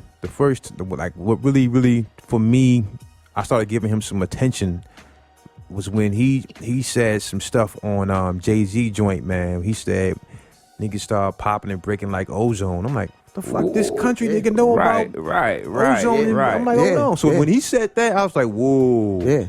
I gotta listen to dude, man. And so when I started listening to him, I was like, I can't believe it's a dude like that in Houston. Because Cass was really more listening. Cass was looking at Pimp C more because Pimp C had the voice and he had the swag and the flavor. So he was like, Pimp C was the one you remember. But then we started listening to Bun. If you listen to some old interviews from those cats like a Scarface, Bun B, things like that. If you listen to a lot of times, their motivation was, first of all, we ain't getting our shine. Yeah. Second of all, we want to prove that we just as dope as KRS-One. Yeah. We listen to all that shit too, and we just got a different flow, and we just flavor it. But and it's still hip hop. You know what I'm saying? Yeah, so, and with that, like we talking about those certain types of songs that kind of show our culture, and it tells the story of us. You know what I mean? That's what rap music does. Rap music, as one part of hip-hop culture, tells the story of us. Right? The clothing tells the look of us. You know what I mean? How we feel and our expression. The music tells our story. And this question came, like I said, about rap music and black culture, because I saw this question somewhere else, and I was like, that's a really dope question. Do you think rap music accurately represents black culture? Right? And I had to sit back and had to think about it, and I said, actually, it's two different answers, because if you go and you listen to popular, I call it popular rap music, what's on the radio and what people listen to in the clubs, actually, you know what? That shit do represent black culture. Some of black culture, because you want to know what? A lot of black culture is a lot of ignorant shit going on right now. Unfortunately. We live I ain't in dissing my peoples like that, but but I'm just saying it's a lot of ignorant shit going around, and you hear it in the music, because these are the kids that were coming up in a lot of ignorant, fucked up times, and now they making music. You know what I'm saying? We live in the instant gratification era. This is the instant gratification, instant everything era. All right, we want everything instant. Information instant. Got to go to my phone. I want females. I'm finna hop right online. Instantly go get to them. Everything got to be instant. And so even when you listen to that music, people not really putting it. They not put. You can tell cats ain't really putting the time in the studio like that. Yeah, so what they doing? Auto tune everything, because that's instantly making you sound better. Yeah. You know what I'm saying? And so even with some cats, they might be gifted with it, but at the end of the day, that all you got to do is have some auto tune that shit up, and that shit might fly. You know what I'm saying? And so everything is instant. We live in the instant gratification era. We live in the replace everything era. Yeah. So we don't live in the, if it's broke, take that shit out to the back, fix it, and figure it out era. We live in the, if that shit broke, throw it away and buy a new one era. Right. You know what I'm saying? But do you think but do you think that's a part of black culture as well? Or do you think that's just American culture? Because like I said, the music part of it is two different answers, because if you listen to popular music, nowadays, it do represent a lot of the ignorant parts of black culture, the drug use, the misogyny, a lot of misogyny of women. I'm gonna be 100. You know what I mean? I'm gonna be 100. I'm gonna say shit. this is gonna be unpopular, but fuck it, I don't care. Rap music is the only form of music that I'm hearing that's currently degenerating. It's a lot of it devolving. Yeah. You know what I'm saying? Yeah. On a massive scale, it's devolving. Mm-hmm. When I sat back and I listened to AC/DC and then Metallica, or listen to Guns N' Roses, then AC/DC, then Metallica, then Nirvana, and then you know what I'm saying? You saw that hard shit. It go from that hard rock to that goddamn grunge, and then it devolved into alternative, and then you start getting Matchbox 20s and shit like that, and it start branching out, and it started getting more complex, better. It started getting better. You know what I'm saying? Because the harmonizing got better. The guitar riffs got better. People was like, yo, AC/DC did this, so we got to figure out a way to flip this shit, make it better. You know what I'm saying? Yeah. And when I listen to rap, I don't see that. I don't hear it. I'm seeing motherfuckers getting worse. Not everybody. Don't get me wrong, because that's not to diss no MCs out here. Right. But at the end of the day, I'm seeing clown shit, and that's becoming the standard. Clown shit is becoming the standard. You can't get away with that shit in rock or heavy metal or alternative or grunge or none of that shit. And country music, you can't get away. Them motherfuckers getting better. Them motherfuckers making bootylicious songs and shit now. They taking our shit. They taking our swag. You know what I'm saying? They're doing that. Even though we are the originators of all that, but that's a whole other topic. They getting on some other stuff. But rap music is it's going backwards. But do you think that on a mainstream scale? On a mainstream scale, yeah. But do you think that actually, like I said, the music tells our story? So do you think that that's our story at this point, as we as a people are going backwards? You know what? How about you, Stark? Yeah, What you think? Do you think it accurately represents black culture, like the music? Nah, the music I'm hearing is not representing our culture, because of the simple fact that it's not giving a true. It's not telling the truth. Yeah, it got away from. You know what I mean? It's got away from. It's like, fuck the truth. Let's just give people what they want to hear. Yeah, everybody rich, nigga. We ain't have everybody rich now. You know what I'm saying? So where's the songs like? What you need to hear. Ed OG, you know what I'm saying? Be a father to your child. Yeah. Where's the songs like that? Because it's right now that's still going on.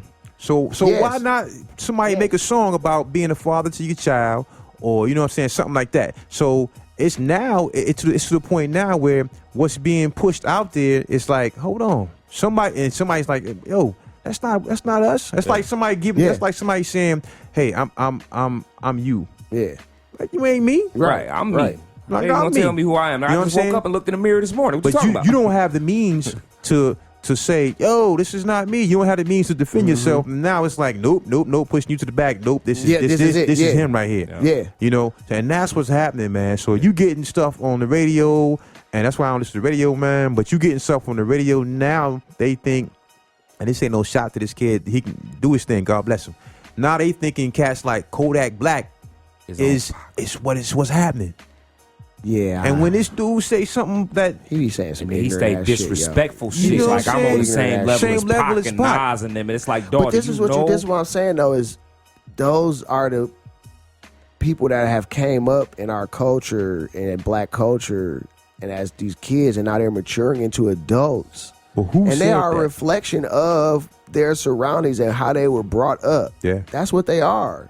You right. They are a reflection of that. Okay, if you're making poor decisions, that means you are a reflection of the people around you that made poor decisions. So you never knew how to make right ones. It's a difference between him representing his demographic and then them grabbing another cat who is probably way more talented at this shit that's his age, and him represent his, like, even with this. That's why I'm saying it's like two different views, because they putting out who they want. Yeah. I was You know what I'm gonna saying? say, Because they know that's done purposely. Yeah, they putting out who they want because they know. Like you see how many cats is conscious now, how many cats growing their locks, how many cats growing their hair, how many cats leaving natural, how many cats, you know what I'm saying? People don't even really put processes in their hair no more. You know what I'm saying? You remember back when Nuvies was the shit, everybody was wearing Nuvies, burning their hair up and frying their shit. You know what I'm saying? I fried my shit every 2 months like clockwork. You know what I'm saying? Word. But now you seeing people getting and reconnecting with that, and you don't see that representation in the music of that knowledge base of that part of our culture. You're not getting that. You getting Kendrick, which he representing.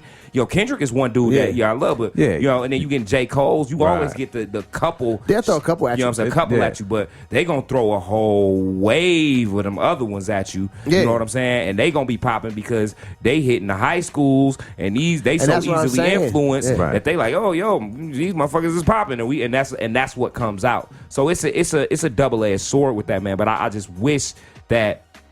It is, you're right. It's a double-edged sword because that's the reflection of what they mind state is. That's what the reflection, and it's fucked up. But it's also like represent the other popular part too. You know what I'm saying? Because I'm pretty sure that some other cats can shine if given opportunity. You know, it's crazy because even when you had, and like I said, I'm the old head at the table, but even when you had cats like Too Short talking about pimping, drug selling, the whole nine, Short still put something on your plate. Life is too short. And life is too short. Yeah, all stuff like so that. he gave something to everybody. He still gave it.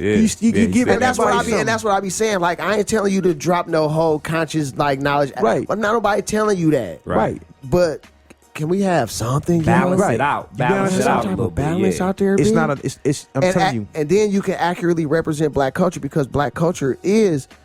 It's all it's everything. I will give it to Kodak on, like, he got that track, Blood in My Eyes, I'm Going Blind. Oh, I don't know. Stuck in these streets, feel like my life froze. Yeah. He got a couple of tracks where he is kind of on, but you know what's crazy about Kodak Black I bet you if you listen to it though, you can hear the struggle. You hear the talking about. What's crazy is when Kodak Black was younger, when he first started rapping, he was rapping about that. He was rapping about that real life shit, the struggle at first. You know what I'm saying? But then you gotta check. You start thinking like, I want to make money. I gotta make that money. And then you start thinking, it's like, imagine a lot of these cats, they done grew up poor. They done grew up so poor, and so now once you get a little taste of that money, it depends on your moral compass. It's like, I got a little taste of this money. Now imagine all the shit that I did when I was poor to keep from starving. Now imagine the shit that they will do to keep from being poor again. To keep it being poor again. You know what I'm saying? So it's a real fucked up place to be. It is. Because you are stuck between a brick and a boulder for sure. You know what I'm saying? Yeah. And it's tough. We mentioned two cats. We mentioned Jay and Kendrick. And it's so ironic that Jay and Kendrick is backed up by two major cats themselves. Yeah. You know what I'm saying? Jay-Z and Dr. Dre. Yeah. And a lot of times I've been thinking like, man, why don't some of these other cats who really want, like, if Kodak start off on some real stuff, why don't you try to run over to Jay, run over to Dr. Dre and like, yo, I'm hot. Let me get down with you. You know what I'm saying? So, because I want to put something else. I want to put some other stuff out. But that's not their mindset. Right. But that's not their mindset. You know what I'm saying? It's not their mindset. So, and I'm like, so it's like, hey, this shit cracking. Go ahead, let it keep cracking. And I'm like, wow, that's not their mindset. You know what I mean? So, and that kind of get me to thinking about we talk about artists and we were hoping that they would put more balance within their rhymes because I think they should. I think all artists, all rappers within the music, and even the other parts of hip hop, even I would say the fashion part of it, because that represents a lot as well, because you can get into the visual part of the struggle into black culture and things like that. We got in the skirts for a minute. That was real to start. I refused to touch that. Yeah, motherfuckers wearing skirts. I said, nigga, I ain't wearing no goddamn skirt. Yeah. So put that back in the closet. With that conversation about what artists should do and what we would like to see, do you think rappers have like a responsibility, like, to teach the masses, right, to use their platform for better? Because I think they do, and I think you should. They do, because you have a voice and you have the power, like we was talking about in the political era. The culture has that, and the music has that power now. And if you can wield it, Why not? Yes. I look at it like this. Even that rapper who don't rhyme about shit, who just rhyme about bullshit. At one point in time, before they became that rapper, they wanted a voice for them. Yeah, they wanted their voice. Somebody represent me. Yeah. You know what I mean? So now let me tell my story. Right. Now you in that position to do the same thing, and you forgot about when the you mission. was that person. You forgot about the mission. Now it's like, yo, hey, so and so. Remember you used to do this? We need you to get this. We need you to do this song like blah blah blah. Yeah. And you just forget about it. You just forget about it. So now the mission is forgotten about. So now you on some, you know what I'm saying? I don't know what. The mission is money now. It's money now, right? Instead of telling your story. It's like Jay said, you know, it's somebody right now sitting at home with a bowl of Fruit Loops and he coming for my spot. That's it. I'm going to find him. I'm going to sign him. Exactly. You know what I'm saying? Right. But now they forgot that they was the one with the bowl of Fruit Loops sitting there like, damn, I wish somebody was telling me to tell about my struggle. You're right. They done forgot about that. And that's why I think that especially the larger, you know, MCs who made it to stardom, the Nas, the Jay-Z's, the really big artists who've transcended time. The KRS-One always done that. You know what I mean? Yeah, but other big name rap artists and big name hip hop artists, I believe they do because you came from the struggle. That's it. And the struggle and this culture is what made you who you are today. Right. Yeah. So please give us something back, my brother. With power comes responsibility. You know what I'm saying? Man. With great power comes great responsibility. That moral much is given, much is, you know what I mean? Right. All that shit. All of that shit is like that moral compass, though. You know, and like I said, I understand. I understand that plight. I do. I understand that's a hell of a dilemma to be in. It's a hell of a dilemma to be in. Because I know what it was like being poor, and I know what it was like having a little something. And I know that I would rather have a little something than go back to being poor. Right. You know what I'm saying? Can't do that. But in order to be at the top, I got to do this to stay at the top. But at the end of the day, too, you know, you have to think about the overall socio-economic consequences of what it is that you're saying. And I think a lot of people their moral compass is more swinging toward not going back to being poor. Yeah, you know what I'm saying. That's the when you're looking at the great balance, the great scale. Your your moral compass is like, no, you know what? This being rich thing is way better. It's way better than being. So what kind of song I need to make? We talking about what club we was in last night? Perks and putting them in what girls what? Okay, all right.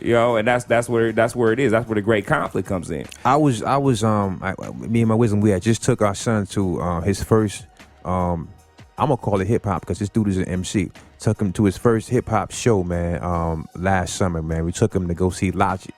Okay, yeah. And I'm looking around. It's sold out. It's he sells out shows. It's sold out, right? Yeah. And I'm looking. I'm like, Logic is on stage rhyming about stuff. Mm-hmm.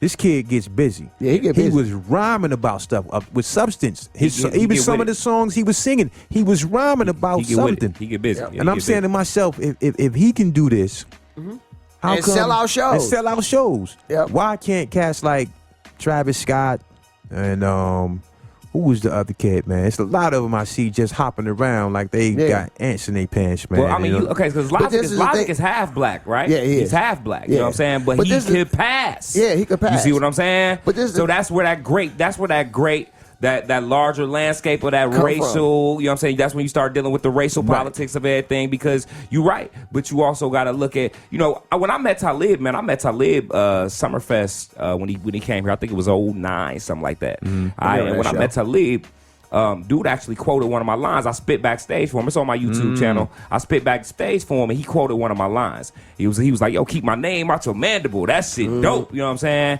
But I'm sitting there rapping with him, and Talib's like, "Yo, you know, as hard as I bust my ass, I'm still never gonna make a booty shake and fuck that. It's not gonna happen. You know what I'm saying? Because that's just not me. Yeah. So it's certain people where they moral compass, that the integrity level is so. I think that's what's missing a lot of times. A lot of people's integrity level within the music, man, is pretty low. Yeah, and they so quick, like you said, they chasing that buck. They want that money so bad. Think about securing the bag. What they say? Secure the bag. Securing the bag. Secure the bag at all costs. At all costs, man. At all costs. At all costs. And it's like, you know, what you... I don't chase the bag, my brother. Man. All money ain't good money. Fast money definitely ain't good money. Right. Most fast money ain't good money, and all money ain't worth it. You know I chase happiness, my brother. Yo, ain't nobody leaving this planet with a U-Haul truck. I ain't seen no U-Haul truck hearse yet. You know what I'm saying? I ain't seen that hearse yet. Now, if you find one, please let me know, because I got some shit I like to bring to the other side. Right. But let me know. as all for what I see, ain't no U-Haul hearse trucks. And so people got to realize that. But what does last forever is that music. The music lasts forever. What does last forever is that imprint that you leave on society. What does last forever is your influence and your name. You know what I'm saying? And that's why people adore Pac so much, because even though we only got so little, we didn't get, he was 25 years old, but guess what? The imprint that he left. Yeah. And so now, a lot of these cats, man, they got to start looking at, like, what's my legacy gonna be? You know, this that Achilles thing. What's your name gonna leave?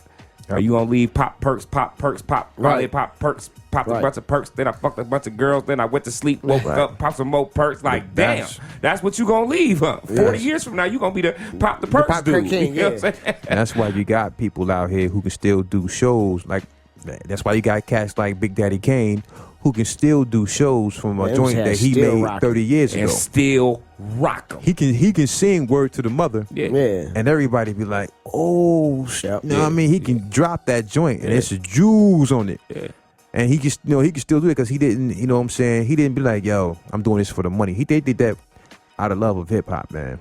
Yeah, most definitely. People need that. The integrity just got to come back to the game, man. That's all. You know what I'm saying? Once the integrity comes back, you will feel that sense of responsibility. The sense of responsibility isn't there because they lack the integrity. The integrity, right? You know what I'm saying? Those do go hand in hand. And what happened to just, I'm doing this because I want to be the best? Yeah, I just want to be the best. The competitive drive of it. Yeah. I just want to be the best. You know what I mean? Whatever happened to that? Part of that too is that everybody like, man, let's collab to get some money, which is cool, but it's good to collab. It's cool to get money, but at the end of the day, it's like, yo, I know that I sound just like you. We both gonna hop on this fucking auto-tune, nigga. Right. We both gonna be on here. We both gonna sound the same. Wow. You know, so.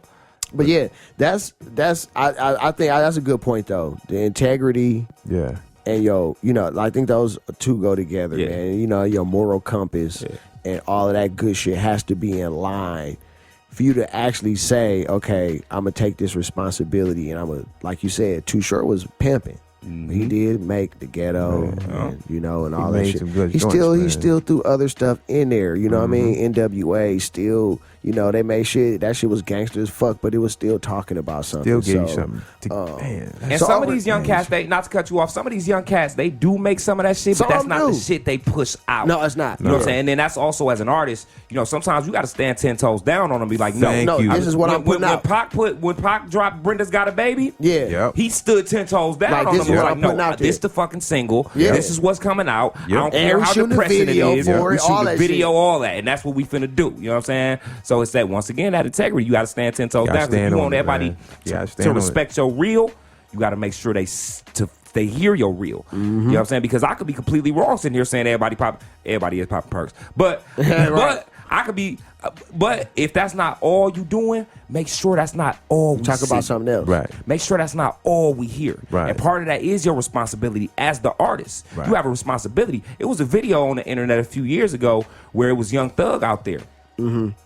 And they asked Young Thug this question. Do you believe that do you have a responsibility to talk about more social issues? He like, man, we don't look at all the politicians and the laws and all the other shit. Worry about that shit. We out here getting money. We out here doing that. Then they spliced that and mixed it with a video of Pac in jail. Yeah. And Pac was like, listen to these artists. And this is 20 years before. Yeah, 20 years. You know what I'm saying? Yeah. Listen to what they saying and listen to whether that shit is real to you. Right. Yeah. You see what I'm saying?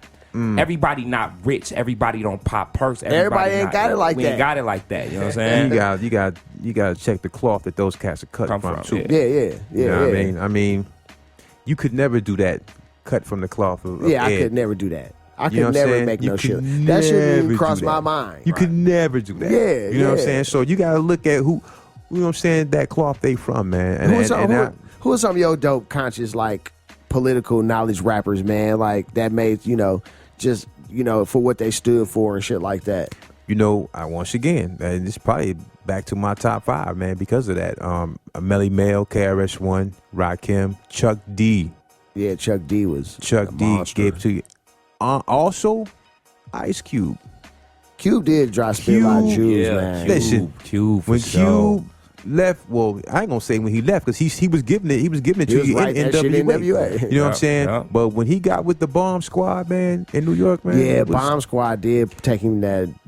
I was like, whoa! I really right then before Cube, Chuck was my man.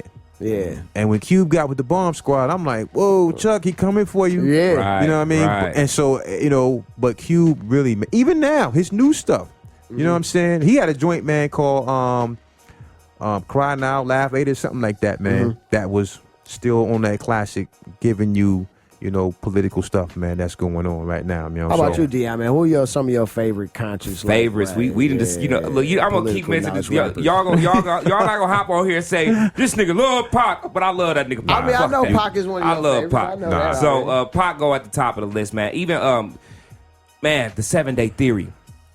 At the end of Hold Your Head, when he just get to Mumi Abu, Jamal Seiko, Digga, all the real OGs. Who was naming off political prisoners at the end of their motherfucking raps and then just throwing the mic down. You can hear him throw the headphones and walk off. You know what I'm saying? Talib, man, much love for Talib, man. The dude really like I look at dog like a mentor. You know what I'm saying? Like I had a nice relationship with Talib, man, and he kind of stayed in touch. Dude's a good dude. Lupe Fiasco, you know what I'm saying? I mentioned that American Terrorist track. That shit was off the hook. Okay. Kendrick, man. Now Kendrick had this track on Section 80. All right. Yeah. On Section 80, that mixtape, dog, called High Power. Okay. And on that track, dog, he said, who said a black man in the Illuminati? Last time I checked, that was the biggest racist party. Yeah. You know what I'm saying? He was checking all that. He said like get off that bullshit. Get off that bullshit. Yeah, Y'all going with a fad. You know what I'm Yeah. saying? I was reading back on the Illuminati back in 1998, I think, or 97. I think I read Beware the Pale Horse, like when that shit first came out, and I was a kid. Yeah. I was advanced as hell, but I read that shit from William Cooper before the internet was when people still using You actually dial-up had and to shit. read a book. Yeah, we actually had to read. We Yeah. had to go to the Encyclopedia Britannica Go to around the this library motherfucker. Yeah, and you know what I'm shit. saying? Use the Dewey Decimal System and shit. So, not to date myself, but people go with so much fat, and that's that instant gratification, that instant gratification era thing where everybody just hop on this wave because it's on memes, it's on this, it's on that. Facebook woke. Facebook woke. But Facebook woke, he was basically chopping that shit from the legs. Like, man, what is y'all talking about? How y'all gonna say this man J part of the Illuminati? How y'all gonna say B part of the Illuminati? How y'all gonna say Illuminati this, Illuminati It's that? a bunch of white motherfuckers. The people in the Illuminati, you don't know what the hell they look like. Right. They could be walking right down the street right next to you. You're not gonna know who the hell they are. Right. Yeah, you ain't gonna know that. That's the idea of it. Right. The idea isn't for y'all to know it. and then everybody be talking about it and everybody's saying Rihanna's a sex sacrifice and all this other crazy shit. It got to the point where I was like, man, if y'all don't go on somewhere with this bullshit. Yo. So That's just a distraction. Yeah, that level of awareness was extra dope, man. And then I gotta give a shout out too, man, to Saha the Prince. Saha do spit some shit. Because Saha's so dope. What was Saha- that album he came to with the Angel shit What on happened the to cover? dude, man? He the dropped most album. recent one, his most recent Yeah, one, the I one with forgot Ye that, with that yeah, single, you know what I'm saying? Yeah, he Saha had this joint that was called Mandela. And they sampled Shaka Zulu beat. Oh, shit. You know what I'm saying? And this shit was so dope. And he was just basically saying in the track he got pulled over by the police, and he said the police asked me why I got this fully loaded piece with me. I said, officer, I'm just trying to make it home peacefully. Yeah. You know what I'm saying? But it was talking about, you know what I'm saying, talking about the struggle, talking about the political aspect of it, but then kicking it and blending that street knowledge and that street entrepreneurship with it. Yeah. And when you can blend it like that and make it so cold and still have a vernacular and a vocabulary that could just hit cats just from left field, Saha's definitely one of my favorite MCs right now. That's dope. Like just that explanation right there. Somebody who could, for me, man, somebody who could the lyrical execution could hold my interest and hold my my attention. KRS-One was always my number one as far as conscious political knowledge, and he did it his whole career. he didn't dive in and out with it's certain rappers that would make an album like that and then do something else. He was like that from day one. But my thing about KRS is that he was able to keep it lyrical. He didn't just beat you over the head with the shit. Right. You know what I'm saying? And he made a lot of his topics interesting for you to actually listen to. The production was dope. Yeah. You know what I mean? Because without a dope beat, ain't nobody gonna listen to that shit. No way. I don't care what nobody say, Yeah, man. All the rhymes is dope. Yeah, but if the that beat beat whack, so dog, whack, I can't stomach it. Yeah, because there's just some KRS-One songs I didn't like because the beat was whack. But that's how it was with me with certain Nas albums. Was like if some songs he had to like that. I was like, yeah, whatever. You know what I mean? So, but KRS-One, Kweli, man, always, spit jewels for me. Like I said, my street shit, man. Styles, man. I got to, for my street shit. The Locks always been some. All three of them. Yeah, them cats spit. Kiss, man, be.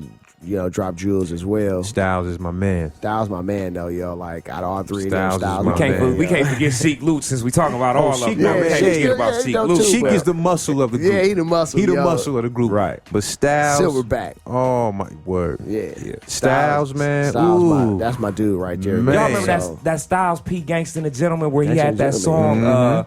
It was I got a story to tell. My knife talked to me, and this dude rapped from the perspective of his gun, his knife, all that shit, man. Like where's that level of creativity at? Yeah, that's what I'm saying. Yeah, where it's at. And to be, talking about stuff like that. Who else I had, man? Some Kweli, KRS-One, some Styles P. Those cats, man, right there really are. Really, mostly KRS-One, man, because I'd still go back and just, throw on some of his albums, man, because I might have a thought in my head about something. I might have read an article about something, and it'll bring me to a KRS-One song. Yeah. You know what I mean? I got it. And I know exactly what album it's on, and I go right to it. Bam, I need to hear that song. You know what I mean? Because he was talking about this shit, and all right, okay, cool. Back then. Yeah, you know what I mean? So for me, him, Chuck D, of course, man, like that was really... a lot of dope shit for me as well. So those are some of mine, man. Y'all had some dope ones. You gonna make me listen to Black Cop. Yeah, Black Cop.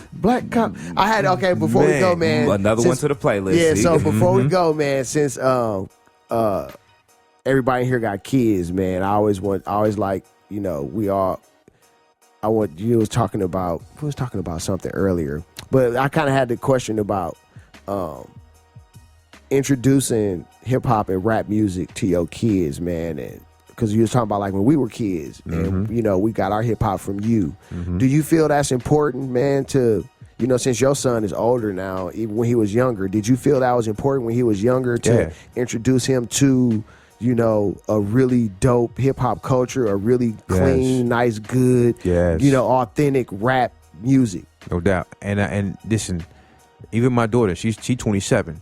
Listen, like I said, right now he on chapter the roots, right? Yeah, right. He working his way up. He working his way up, and from day one, he listening to, and now, man, I could go past his room and listen to what he listens to in his room, hear what he playing in his room. I'm like, oh man, it's a breath of fresh air, man. Yeah. He don't like none of that crazy bananas. Yeah. He don't like it. Even my 14-year-old. My 14-year-old, he was in school one day. He was in class, and his teacher was talking about they was talking about rap music in his class. Yeah, and he was like, I don't listen to that. I listen to J. Cole, and I listen to Kendrick, and then he told his teacher, he's like, I listen to Rakim, and the teacher sent me and my wisdom a note. Was like, Nicholas is we had a discussion on rap and hip hop, and he mentioned this. Sent the note to the crib. Right. It's on our refrigerator right now. And I said, you know what that is right there, man? She recognized the cloth you cut from. Yeah. Yeah. You know what I'm saying? Yeah. She recognized it. So, hey, listen, just like our pops, and you know the record collection pops had. Yeah. Just like our pops, man, and our moms, introduced us to fly jazz. The music and stuff that they had. The music that they had, man. That, you know what I'm saying? They was like, here you go. This is they fed us that good music. You know what I'm saying? Then when hip hop came, me and your brother, we was like, yo, listen to this. Don't listen to this. Yep. Listen to that. And then at the same time, when we gave y'all that hip hop, we gave y'all the soul music and the soul jazz music too. Yep. So now it's like, here you go, keep it going. Don't mess with the recipe. And that's what's happening right now today, man. The recipe is getting altered. Yeah. And they pushing it as, no, this is, listen, if Big Mama and them made peach cobbler this way, keep the recipe the same way. Don't start adding BS to it. That's not butter. That's margarine. Right. You giving me. You know what I'm saying? Now with you, Dion, you got younger kids. Oh man, so listen. How do you introduce them, and what kind of rap and the culture? How much of the culture do you introduce them, and how important do you think it is to introduce them to that? See, we a lot of people tend to forget, man, that younger children they're not only easily influenced, but they're incredibly receptive and incredibly intelligent. Yes. And they see what's going on. And like I said, I sat here and said that I thought y'all and Bone was the coolest niggas on earth. Yeah. Like, yo, these dudes are so cool, you know what I'm saying? The long hair and shit, baggy pants. I want to dress like that. You know what I'm saying? Mm-hmm. And so what I do with my kids is I make sure that I do filter out a lot of that bull. You got to now. I filter it. They're not even allowed to listen to it. Mm-hmm. But I let my daughters listen to Pac. Matter of fact, one of my daughter, my oldest,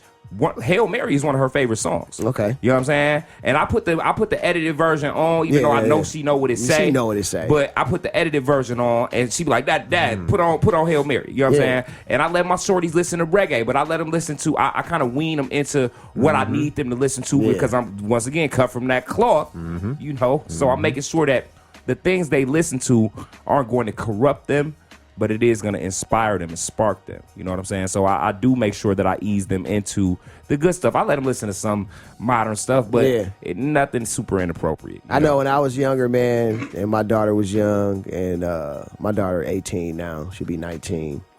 So when she was younger, man, I always thought it was... I didn't listen to no ignorant, crazy shit like that anyway, so she wasn't going to hear it no way. You're not for me, at least. But then when she started getting older and started listening to her own music and having an iPhone and, being able to access this stuff on her own, next thing you know, I'm hearing Chief Keef and all this other stuff. Yeah, and I was like, you know what? I should tell her, though, straight up. When you in my house, you don't play that shit. Yeah. That don't get played in my house. Yeah. I said, if you want to listen to that stuff, you do that on your own time. And see, mine hop on YouTube, and you would be like, what the... You got to go through and filter, and it's like, what the hell is you... What is this? Yeah, you know? And y'all know I raised my daughter, so she was with me. So she heard everything I listened to. Same way when we was younger. We heard everything y'all listened to. Right. You know what I mean? So and then when she started getting a little older in her teenager years, I come in the room, she listening to Lauryn Hill. Yeah. I'm like, that was breath of fresh air. I was like, breath of fresh air. No, she was listening to some, I had her on some, what's her name, man? Some Isley. I had her on some Isley Brothers. Like you was talking about your record collection. You know where I got all the records from? My mom and them. Yeah. Right. I got like 2 shelves up there of rap records that I bought when I used to DJ. But all that shit, I got that shit from my mom's and them, yo. I got shit in the base. I got crates in the base. I got so many crates of records in the basement, yo. It wasn't nothing like when I heard my daughter bumping that Nasir, and she was like, Black Kemet God, Black Egyptian God. And she came and I said, Daddy, what's Kemet? Yeah, and I said, there we go. Now we finna have that talk. You're ready now. You're ready now. And that's what I'm saying. Like the importance of, that's a beautiful thing, right? Putting that stuff to your kids, man, and showing them, the culture, and showing them what it's supposed to be, and showing them how it's, like I said, how it look. A line from KRS-One, how it looks and acts in society, because we have to take a responsibility for our culture. It's a culture we created. Yeah. It's a music style we created, and we have to take responsibility for it about how it looks and acts in society, because it influences so many people, like we talked about throughout this whole conversation. Hip-hop and the music, the culture, and like I said, more specifically, the music, rap, it influences so much. And we all have a responsibility to our kids, to everybody else, to represent this culture in a way that represents black culture. You know what I mean? In a positive and accurate manner. Because a lot of people, y'all got to understand something. A lot of people, believe it or not, they don't have access to black people. Yeah, they don't. When I went to college, yo, I honestly met people there that was like, yo, Dion, you the first black person I ever met. Wow. Ever met. I thought you were gonna rob me because I watch news and when I look at the TV, But you I just want think you're to gonna know what rob me. though? But they listen to rap And they music. listen to rap, They and was all that's the into only culture. That was representation the they only, have. The only thing that's they the only had. representation they have. Thank you. You know, and so you are just as important as a political figure. Yes, you are. You know what I'm saying? Because you are representing us. Because, like you said, there's people out there that ain't never interacted with it. I had a cat I work with. Had said he's like, man, I hadn't worked with no black people. He told me I haven't worked because he owned his own business. He said, man, I haven't worked with black people in 25 years. Yeah. I said, damn, for real, yo? Yeah. Like shit. Yeah. And it's like, you know. Just imagine if those same people who never met black people before, if those same people. And they get their perception of us through music. Through the music, through the culture that we portray to and them. the shit they pumping out. Yeah. Imagine if those people only listen to the Roots. Right. Or they only listen to Yeah. Common. Right. Yeah. They Only- would say, oh, Yeah. hello, my brother. What's going on, my How brother? you doing? How you doing? Soul power, How you brother. doing? Trying to How have you a real doing? conversation Waiting with to you. meet you. Yeah. You know what I'm saying? What do you think Yeah. about the stock market this week? I noticed that It wouldn't be none of that. It wouldn't be attention. I'm scared to, Yeah. woo, because I seen the Yeah, video. I seen the video. I heard it. I heard you know it what on I'm your saying? rap My song. niece be listening to that. Yeah. Not, you all pop mollies and do all this, you know what I'm saying, drink syrup or whatever you call that shit. You know what I'm saying? You know, sipping the know what I'm syrup saying? and the mollies and the perks. Right, you know what I'm saying? What's So- up with the perks, brother? And with that, it's like, and that's the whole, that kind of encompasses this conversation. You have a responsibility. We all do. And Yes. especially if you putting the music out there and the culture out there. Yep. Please accept your responsibility and portray us and our people in a correct manner. Yeah. And you have the power to do that. You do. You have the power to do that through the politics of it, the social economic parts of it. We have the power to do that. You as an artist have the power to do that. So please do that. Word. I like to thank my guest man, my brother from another mother, Star Child. Word. You in Thank you. town, Keep man. doing your thing, baby. And I love always, it, man, when cats come to town, man, I was Keep like, doing yo, your thing, let's do man. an episode. You know what I mean? Yeah, I love it, man. Dion, man, my new co-host. I think we might keep you on, my brother. Do that. You got to. Yeah. You got Thank to. you. Yeah, Appreciate it. man, Much we're gonna respect. make a little Much power respect. move here. You know what I'm Yeah. saying? Thank you for Doing coming good. through, my brother. I'm Absolutely. glad your thoughtful words. I've been looking for that extra, that yin to the yang. You Yes, know what I'm sir. saying? That's it. Yes, sir. So That's it. I love this, man. This is beautiful right here. thank you, my brother. Thank This you. is beautiful, man. I'm telling you. We're gonna have some intellectual Keep this going. conversations about hip hop, man. Keep and it where going. It fits in society. So thank everybody for listening. This was episode 10. We back with a motherfucking bang. Like I Word. said, goldenerapodcast.com. Check out the podcast. We are everywhere: iTunes, Google, Stitcher, TuneIn, blah blah blah, and all the extra good shit. Dion, man, thanks for coming. Star Child, Absolutely. thanks for coming, Word, y'all. word, man. My Peace. pleasure. Peace, Peace y'all. out. Peace.